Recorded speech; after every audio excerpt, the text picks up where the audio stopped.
বাসমতি চাল দিয়ে খুবই সিম্পলি কিভাবে খিচুড়ি রান্না করা যায় সেটাই আজকে আমি আপনাদের সাথে শেয়ার করব। প্রথমে আমি হাঁড়ির মধ্যে একটু ঘি দিয়ে দিয়েছি। ঘিয়ের জন্য খুবই সুন্দর একটা স্মেল আসছে। দেন আমি পেঁয়াজ দিয়ে ঘিয়ের উপরে ভাজবো।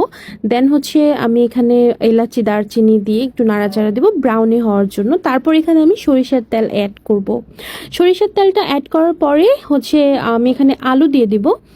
আলু দিয়ে সুন্দর মতো আলুটাকে ব্রাউনি একদম একটু ডার্ক কালারের ব্রাউনি করা পর্যন্ত আমি এটাকে নাড়তে থাকবো।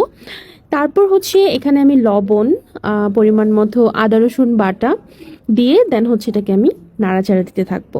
তারপর যখন আলুটা ব্রাউনি হয়ে আসবে তখন আমি এখানে পরিমাণ মতো হলুদ, মরিচের গুঁড়া দিয়ে তারপর একটু কুচি কুচি করা টমেটো দিয়ে আমি এটাকে ভালো করে মিক্সড করব। দেন নাড়াচাড়া দিয়ে একটু পানি দিয়ে দিব। পানি দিয়ে এটাকে ভালো মতো কষাতে হবে। মনে রাখবেন, যে কোনো খাবার, যে কোনো তরকারি ভালো মতো কষানোর পরেই কিন্তু স্মেলটা বের হয় অ্যান্ড টেস্টটা বাড়ে। তো যাই হোক, আমি এখানে বাসমতি চালের সাথে মুগ ডাল, মসুরির ডাল অ্যাড করেছি। ভালো মতো এটাকে ধুয়ে দেন আমি এই কষানো যে আলুটা ছিল সেটার মধ্যে আমি দিয়ে দিলাম। তারপর এটাকে ভালো মতো সুন্দর করে নাড়াচাড়া করে নেব। কোনো রকম পানি ছাড়া কষানো আলুর মধ্যে আমি চালটাকে কয়েকবার কষাবো।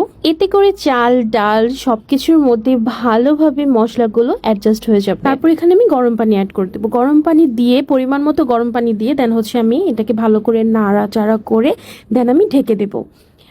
ঢাকার পর 5-6 মিনিট বা 10 মিনিটের মতো আমি এটাকে রাখার পর দেখেন এটা বলক চলে এসেছে। দেন পানি শুকানোর জন্য আমি কিছুক্ষণ ঢেকে তারপর দেখুন একদম পানি অনেকটাই শুকিয়ে গিয়েছে। দেন আমি এখানে জিরার গুঁড়া অ্যাড করব।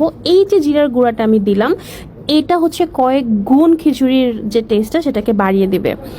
তারপর ভালো মতো আমি জিরার গুঁড়াটাকে মিক্সড করলাম। মিক্সড করে এটা দম দেওয়ার জন্য আমি সুন্দর করে ঢেকে রেখে দেব। হ্যাঁ, তার আগে যেটা আমি অ্যাড করব সেটা ঘি।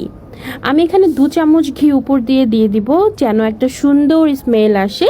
দেন এটাকে আমি ঢেকে দমে দিয়ে দিব। দম দেওয়ার পরে এই তো রেডি হয়ে গেল আমার খিচুড়ি।